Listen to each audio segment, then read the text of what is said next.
नमस्कार, मैं डॉक्टर निधि वर्मा हिंदी विभाग भारतीय विश्वविद्यालय की ओर से आपका स्वागत करती हूँ। आज का टॉपिक है हमारा लोक साहित्य का अनुसंधान, जिस पर मैं आपको लोक साहित्य के अर्थ, लोक साहित्य की परिभाषा और लोक साहित्य की विशेषता क्या होती है इस पर बताने जा रही हूँ। जैसे कि लोक का अर्थ क्या होता है, मतलब कि जो हमारे आसपास की चीज़ें, लोक मतलब वह किससे हुई है, उसको जैसे हम बोल सकते हैं कि लोक साहित्य हमारी लोक संस्कृति का हमसे परिचय कराती है। सिंपल शब्दों में अगर हम कहेंगे तो हमारी संस्कृति को अगर परिचय कराता है तो ये हमारा लोक साहित्य ही है। लोक साहित्य दर्शन में हमारी संस्कृति की और प्राचीनता की एक सच्ची दर्पण हम कह सकते हैं, एक दर्पण के समान वो काम करती है जो हमारे लोक साहित्य को हमसे परिचय कराती है। जैसे तो हम देखते हैं कि कई सालों में क्या घटित हुई है या कब घटा है, या साहित्य के द्वारा यह पता चलता है कि क्या चीज़ नया आ रहा है, क्या पुराना है। तो यह सब हमें अपने साहित्य से ही हमें उपलब्ध होती है। तो यदि साहित्य जितना पुरातन काल की संस्कृति, शिक्षा, रहन सहन, रीति रिवाज आदि का हमें पहचान करता है, तो आज हमारे साहित्य की दुनिया में लोक साहित्य का ही बहुत बड़ा योगदान है, क्योंकि वह साहित्य ही हमारे रीति रिवाजों, परंपराओं से हमें रूबरू कराती है और उसका परिचय कराती है। जैसे हम देख सकते हैं कि भारतीय साहित्य में लोक शब्द बहुत अधिक प्राचीन काल से प्रयुक्त होता चला आ रहा है, क्योंकि लोक शब्द की उत्पत्ति संस्कृत की लोकाकृत दर्शने से हुई है, जिसका अर्थ होता है देखना। अर्थात लोक शब्द का मूल अर्थ होता है कि देखने वाला वस्तुतः या परंतु व्यवहार में लोक शब्द का प्रयोग हम संपूर्ण जनमानस के लिए हम करते हैं, मतलब कि वो जनमानस के एक संपर्क के लिए, या जो हमारी लोक संस्कृति का हमें परिचय कराती है। इस प्रकार से जितने वेद हैं उसमें भी लोक शब्दों का प्रयोग हुआ है। जैसे कि मैं एक उदाहरण पर बता रही हूँ आपको, अर्थवेद हम बोलते हैं। अर्थवेद में भी हम देखते हैं कि लोक शब्द का प्रयोग दो लोगों की स्थिति का बोध कराने के लिए कराया गया है।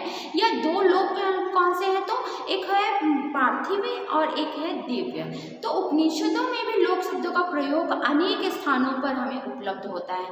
जितने भी जो हमारे पुराण ग्रंथ ये सब जो हमारे, वह भी हमारे एक साक्ष्य रूप से हमें कहीं ना कहीं हमारे साहित्य परंपरा को हमें एक मार्ग दे रहे हैं। तो हम देखते हैं, और लोक शब्दों का उपयोग हमारे जैसे महाभारत हो गए, और उसमें भी जो श्रीमद् भागवत आदि में भी हमारे लोक शब्द का प्रयोग यहाँ पर हमें मिलता है। तो यह लोक शब्द का प्रयोग बहुत मतलब हमारे वेदों काल से चला आ रहा है, जो कि रामायण महाभारत हो गया उसमें भी इसका प्रयोग किया जा रहा है। फिर आता है कि भरत मुनि, जो कि हमारे नाट्य शास्त्र में भी उन्होंने लोक शब्द का प्रयोग किया है, जिसका प्रयोग सटीक रूप में हम कह सकते हैं कि नाट्य शास्त्र में वो लिखते समय इस शास्त्र की रचना लोक मतलब मनोरंजनार्थ के लिए उन्होंने प्रयोग किया है इसका प्रयोग यहाँ पर। तो वो मनोरंजन से वह लोगों को यहाँ पर जोड़ते हुए अपने नाट्य शास्त्र में लोक शब्द का प्रयोग किया। तो यह लोक कोई नई या वह अभी की उपजी हुई यह शब्द नहीं है, यह बहुत ही पुरानी हमारे पुराणों से ही चली आ रही है, तब से उपजी हुई है। तो आज हम लोक शब्द के अर्थ को जाने कि किस प्रकार से यह संस्कृत से उपजी हुई यह शब्द है करके। फिर मैं बताने जा रही हूँ आप लोगों को कि लोक शब्द की किस प्रकार से हम देखते हैं कि जैसे कि मैंने बताया, लोक शब्द का अर्थ क्या होता है, देखने वाला।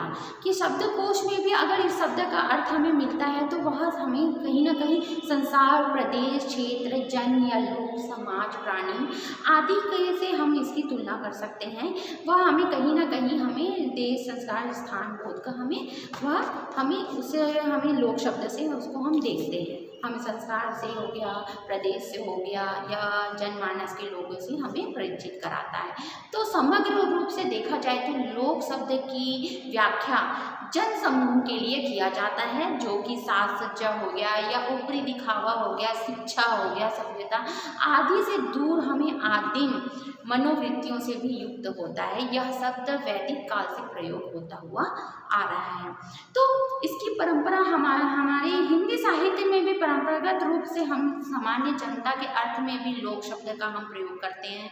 जैसे कि हिंदी साहित्य के अगर शोधार्थियों ने भी अपने शोध प्रबंधों के लिए इसका स्पष्ट या प्रमाणित इसमें किया है कि हिंदी साहित्य में जो हमारी वीर गाथा काल, जिसको हम आदिकाल से भी नाम जानते हैं और प्रारंभिक काल से भी हम इसे जानते हैं, तो इस शब्द का प्रयोग वहाँ से उस समय से भी हिंदी साहित्य में हो रहा है। तो गोस्वामी जैसे कि तुलसीदास शब्द का भी प्रयोग, कि जैसे मैंने बताया कि तुलसीदास की रचना, तुलसीदास जी ने भी अपनी बहुत सारी मतलब जो लेखनी कार्य में लोक शब्द का प्रयोग किया है। जैसे कि रामचरितमानस में लोक और वेद शब्दों का प्रयोग उन्होंने अपने सत्ता को स्वतंत्र रूप से स्थापित करने के लिए लोक शब्द का प्रयोग उन्होंने किया है अपने रामचरितमानस में।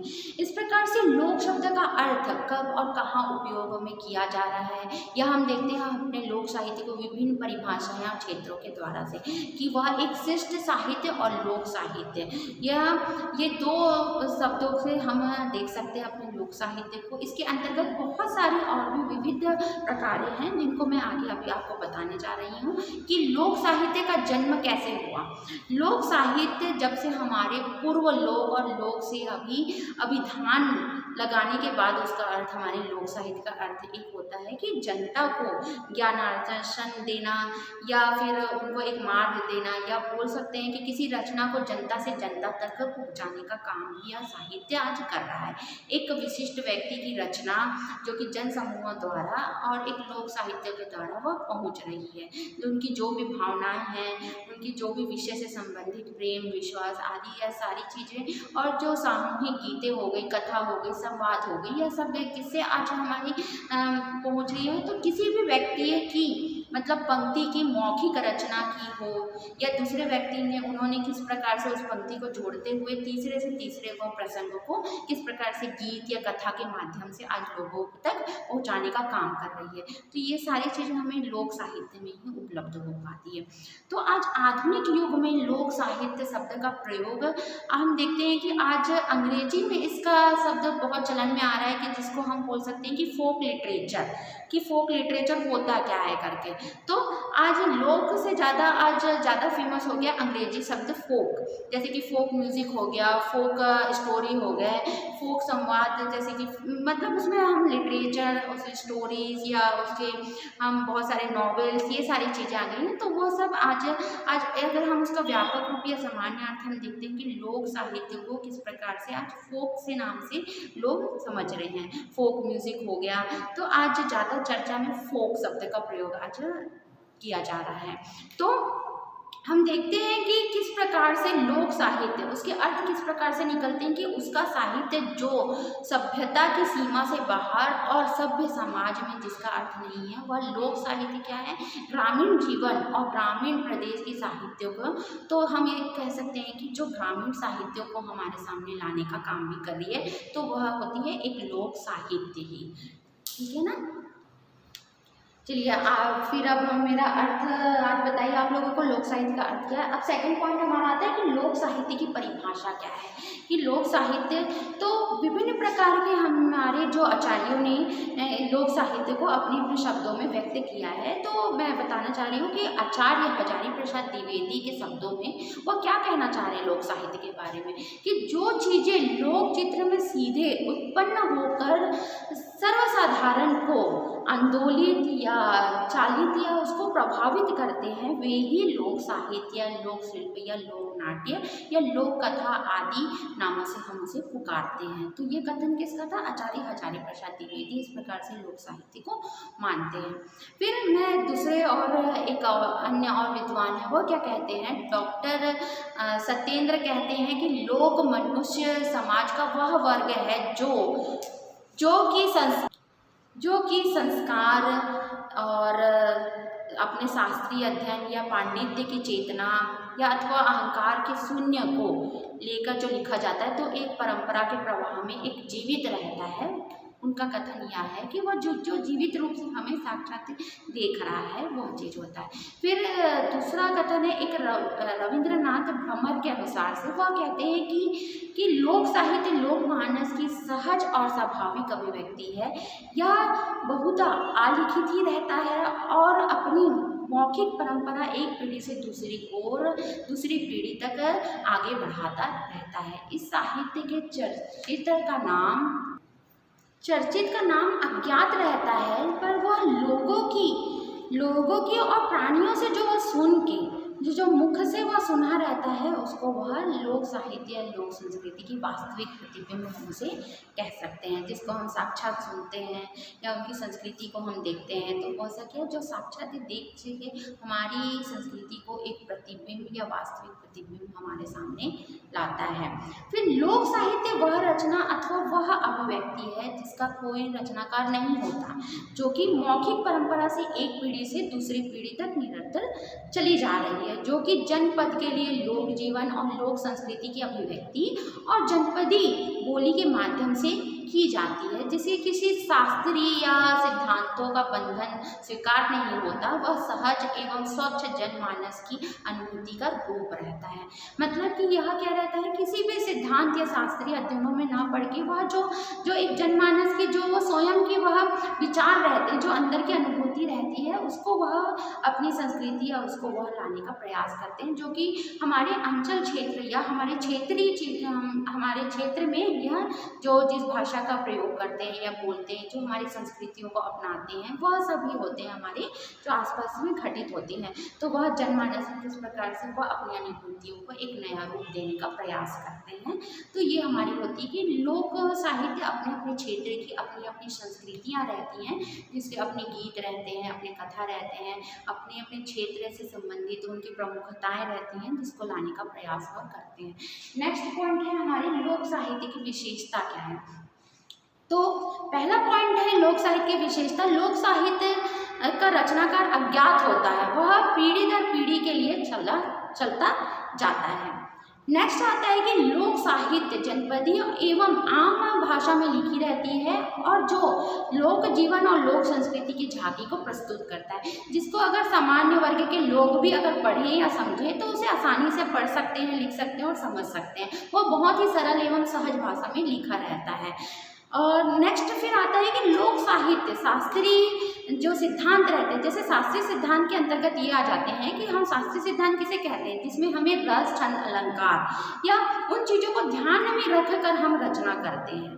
पर ये क्या रहता है, लोक साहित्य जो रहता है वह सब छंद और ये बंधनों से मुक्त होकर वह अपने विचारों को मुक्त रूप से वह रचना को लिखते हैं, जिसमें किसी एक हमारे प्रमाणित या किसी एक रूपरेखा नहीं रहती जिसके आधार पर हमें उसे लिखना रहता है। वह मुक्त होकर अपने विचारों को वह लिखते चले जाते हैं।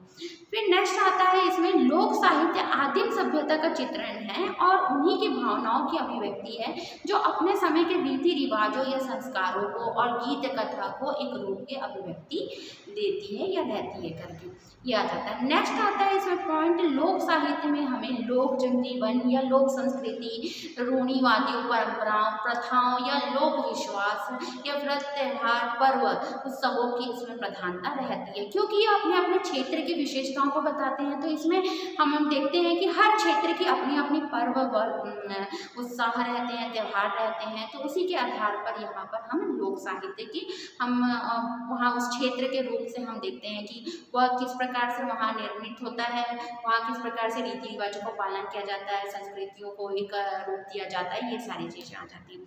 फिर लोक साहित्य में हम देखते हैं कि नई नई इस प्रकार से कई चीज़ें हैं जो कि इसमें लोक साहित्य में कोई आडंबर नहीं होता, वह एकदम सरल रहता है और सरल एवं सहज रूप से वह व्यक्त होता है। उसमें कोई भी अतिशयोक्तिपूर्ण वहाँ पर वर्णन या बढ़ा चढ़ा के हमें बताने का काम नहीं रहता है। जो भी वह सामान्य जो घटना हम देखते हैं वो सरल एवं सहज रूप से वहाँ पर वैसे ही प्रस्तुत किया जाता है। तो ये थी आज हमारी अर्थ परिभाषा और विशेषता हम देखे हैं कि लोक साहित्य में।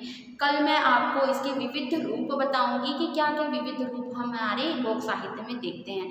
तो मैं एक उसके पॉइंट बता देती हूँ आपको कि विविध रूपों के अंतर्गत हम क्या क्या पढ़ेंगे, कि जैसे कि लोक गाथा हो गए, लोकगीत हो गए या लोक कथा हो गई। तो इस पर कल मैं चर्चा करके आपको इस पर बताऊंगी कि लोक साहित्य की विधाएं क्या होती है और उसके क्षेत्र क्या होते हैं। नमस्कार।